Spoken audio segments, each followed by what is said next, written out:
하나님의 말씀은 역대하 17장 10절에서 19절까지의 말씀입니다. 역대하 17장 10절에서 19절입니다.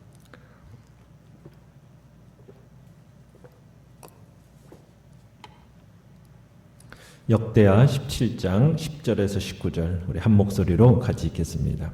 시작. 여호와께서 유다 사방의 모든 나라에 두려움을 주사 여호사밧과 싸우지 못하게 하심에 블레셋 사람들 중에서는 여호사밧에게 예물을 드리며 은으로 조공을 바쳤고 아라비아 사람들도 짐승떼 곧 순양 7,700마리와 순염소 7,700마리를 드렸더라. 여호사밧이 점점 강대하여 유다의 견고한 요새와 국고성을 건축하고 유다 여러 성에 공사를 많이 하고 또 예루살렘에 크게 용맹스러운 군사를 두었으니 군사의 수요가 그들의 족속대로 이러하니라. 유다에 속한 천부장 중에는 아드나가 으뜸이 되어 큰 용사 30만 명을 거느렸고 그 다음은 지휘관 여호하난이 28만 명을 거느렸고 그 다음은 시그리의 아들 아마시아니 그는 자기를 여호와께 즐거이 드린 자라. 큰 용사 20만 명을 거느렸고 베냐민에 속한 자 중에 큰 용사 엘리아다는 활과 방패를 잡은 자 20만 명을 거느렸고 그 다음은 여호사밧이라 싸움을 준비한 자 18만 명을 거느렸으니 이는 다 왕을 모시는 자요 이 위에 또 온 유다 견고한 성읍들에 왕이 군사를 두었더라. 아멘. 오늘 말씀의 제목은 자기를 여호와께 즐거이 드린 자라는 제목으로 말씀을 나눕니다. 여호사밧의 마음을 헤아리시고 함께 하신 하나님, 그 하나님께서 그의 열정을 보시고 나라를 평탄하게 하셨습니다. 그리고 여호사밧에게 많은 재물을 주셨죠.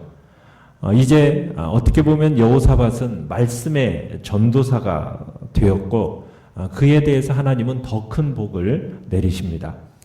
유다가 내부적으로는 안정되고 평안한 것이 아니라 평안한 뿐만 아니라 대외적으로도 대단한 위상을 누리게 되는 것을 오늘 본문을 통해 보게 됩니다. 내용관찰문제 1번을 보시면 여호사밧 왕이 다스릴 때 유다의 외교 관계는 어떠했습니까? 자, 하나님을 전심으로 구하는 여호사밧을 향한 하나님의 축복으로 유다는 주변 국가들이 두려워하는 강한 나라가 되었습니다. 유다의 군대가 두려워서가 아니라 그들과 함께 하시는 여호와가 두려워서였죠. 이 유다를 넘보기는커녕 오히려 어떤 일을 하고 있습니까? 조공을 바치고 있습니다. 사사시대 이후 늘 이스라엘을 대적하고 괴롭혀왔던 족속이 블레셋 족속이지 않습니까? 이 블레셋이 여호사밧에게 예물을 드리고 은으로 조공을 바치고 있습니다. 또 아라비아 사람들은 어떻습니까? 이 아라비아 사람들은 이스라엘 맞은편에 광활한 그 사막에 거하는 이스마엘 후손들이거든요. 그들은 주로 목축업에 종사했는데 강력한 군사력도 갖추고 있었어요. 그런데 이들이 순양 7,700마리, 순염소 7,700마리의 짐승떼를 여호사밧에 바치고 있습니다. 이것은 무슨 의미입니까? 유다와 전쟁할 뜻이 없다라는 것을 의미하고 있는 거죠. 어떻게 보면 가장 골칫거리라고 생각되었던 세력들이 싸움 한 번 없이 지금 여호사밧에게 알아서 미리 머리를 조아리고 있는 겁니다. 여러분, 하나님이 함께 하시면 이런 기적이 일어나요. 우리가 전심으로 하나님을 섬기면 그 누구도 우리를 함부로 못 건드리는 거예요. 우리에게 가장 껄끄럽던 사람들, 우리를 대적하고 괴롭히던 사람들까지도 우리를 부드럽게 대하고 우리를 어려워하기 시작하게 되더란 얘기입니다. 자, 내용관찰 문제 2번을 보시면 여호와께서 유다 왕국을 강성하게 했을 때 여호사밧은 무엇을 준비합니까? 자, 주변 국가들이 유다를 넘보지 못한다는 사실을 잘 알고 있었던 여호사밧은 그것에 자만하지 않습니다. 여호사밧이 12절에 보면 점점 강대하여졌어요. 하나님 앞에 정직하게 행하는 이 지도자의 나라가 날이 갈수록 강한 국력을 갖게 된 겁니다. 그것을 바탕으로 여호사밧이 무슨 일을 하고 있습니까? 유다의 견고한 요새와 국고성을 건축하고 있습니다. 국고성이라는 건 뭐냐면 전쟁에 필요한 물자와 무기를 이렇게 비축해두는 성을 얘기하는 겁니다. 자, 13절에서는 각 성, 여러 성의 공사를 많이 하고 있다고 얘기합니다. 이건 전쟁을 대비해서 모든 성들을 지금 요새화시키고 있다는 얘기입니다. 그러니까 강력한 군사력으로 나라를 방비하는 일을 더욱 빈틈없이 진행시켰던 거죠. 특히 예루살렘 성에 용맹한 군사들을 배치해가지고 이들을 아주 효율적으로 재조직을 했습니다. 먼저 족속대로 군사 조직을 이루게 되는데요. 유다 출신의 이제 3명의 군대 장관, 그리고 베냐민 족속 출신으로 이제 2명의 군대 장관을 두어서 이제 군대를 지휘하게 되는데요. 자, 유다 가문에서는 누가 있습니까? 천부장 중에는 아드나라는 사람이 몇 명을 거느렸어요? 30만 명이죠. 또 여호하나는요, 28만 명, 아마시아는 20만 명. 그러면은 총 몇 명이 됩니까? 지금 78만 명이 돼요. 그렇죠? 이게 이제 여호사밧의 아래 통치 아래 있는 겁니다. 또 베냐민에 속한 자 중에는요, 엘리아다 밑에 몇 명이 있습니까? 20만 명. 그리고 여호사밧 밑에 18만 명. 그러니까 38만 명이 있는 겁니다. 각각 이들이 거느렸던 5개 군사 조직에 무려 이들의 숫자를 전부 합하면 총 몇 명이 되는 겁니까? 116만 명이에요. 116만 명. 그러니까 여기서 또 베냐민 지파에 속한 이 38명은 유다 지파에 비하면은 수적으로 뭐 열세인 것처럼 보여지지만 지금 17절에 뭐라고 얘기하고 있느냐면 활과 방패를 잡은 자 이렇게 얘기하면서 이 군사 개개인적으로 놓으면은 참으로 굉장히 강한 군사라는 것을 보여주고 있습니다. 왜냐하면 당시에는 활 잘 쏘는 궁병들이 전세에 있어서 결정적인 역할을 하지 않았습니까? 그런 궁병들을 소유하고 있었다는 얘기죠. 자, 이스라엘이 여러분 가나안을 정복할 때만 해도 앞세웠던 군대가 얼마였죠? 출애굽에서 이제 가나안을 정복할 당시가 60만 명이었어요. 그리고 12지파 중에 지금 그런데 10지파가 떨어져 나간 상태 아닙니까? 그런데 그런 군대로서는요, 지금 상상을 초월할 정도로 대단한 겁니다. 우리가 역대기 이제 다윗 시대 인구조사를 한 것을 보게 되면은 인구조사를 다윗이 했을 때 이스라엘 11지파에서 111만 명, 그리고 110만 명, 유다에서 47만 명, 그래가지고 총 157만 명이었다라고 이제 역대상 21장 5절에 이제 인구조사를 한 것이 나오거든요. 그런데 여호사밧 시대에 지금 몇 명이라고 얘기하고 있습니까? 116만 명이라고 얘기하고 있어요. 그러니까 여호사밧이 하나님을 의지했기 때문에 하나님의 축복으로 지금 다윗 군대에 버금가는 그런 군대를 가질 수 있었다라는 얘기입니다. 그러니까 여호사밧은 인간적인 노력으로 가질 수 없는 그 국력, 또 위상, 이것을 하나님께로부터 축복을 받은 겁니다. 이 모두가 왕이 하나님을 온전히 의지하였기 때문에 하나님께서 그 삶에 믿음에 걸맞는 그 행동을 보여주었기 때문에 하나님께서 이런 놀라운 축복을 허락하셨다는 얘기예요. 참 여호사밧을 보면 말씀의 기초에서 지속적으로 국가를 개혁해 나갑니다. 그리고 하나님의 백성을 다스리는 지도자로서 어떻게 보면 철저한 소명의식을 갖고 있었음을 우리에게 보여주고 있는 거예요. 많은 사람들이 권력을 잡기에 위해서 안달을 하지 않습니까? 그런데 정작 권력이 주어지면은 그걸 가지고 뭘 해야 할지 몰라가지고 갈팡질팡하는 경우들이 참 많아요.